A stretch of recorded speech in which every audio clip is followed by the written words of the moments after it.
சோமவாரத்தை முன்னிட்டு இன்னைக்கு நம்ம மங்களலலிதா மண்டலியினரின் தோழிகள் ஒரு 15 பேர் சேர்ந்து சிவதரிசனம் பண்ணலாம் அப்படின்னு காத்தால ஒரு 9 மணிக்கு கிளம்பினோம்.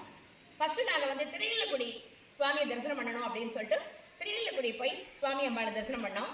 அங்கிருந்து எஸ்புதூர்லேருந்து ஒரு 2 கிலோமீட்டர் உள்ள திருக்குழம்பியம் அப்படின்னு ஒரு சிவஸ்தலம், பாடல் பெற்ற சிவஸ்தலம், ரொம்ப அருமையான ஒரு சிவஸ்தலம். அங்க பசுமாடங்கள்லாம் அமைச்சு பசுமாடுகள்லாம் கவர்ந்து பண்றா. அந்த கோவிலில் போய் இன்னைக்கு ஒரு சிவதரிசனம் பண்ணோம். அதுக்கப்புறமா எல்லாருக்குமே நல்ல ஒரு தெரிஞ்ச கோவில், எல்லாருமே பார்க்கணும்னு ஆசைப்படக்கூடிய ஒரு கோவிலான கோனேரி ராஜபுரம் நடராஜ பெருமானையும் சுவாமி அம்பாளையும் திவ்யமா தரிசனம் பண்ணிட்டு இன்னைக்கு இந்த கோனேரி ராஜபுரத்துல இருந்தா உங்களுக்கு இந்த வீடியோவை போட்டுன்னு இருக்கோம்.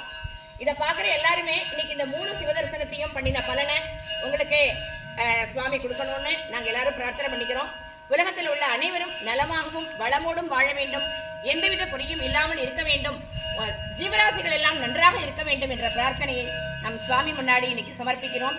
நமச்சிவாய வாழ்க, நாதன் தாழ் வாழ்க. என்றும் தோழமையுடன் இறைபணியில் ஸ்ரீ மங்களலலிதா மண்டலியினர், கும்பகோணம்.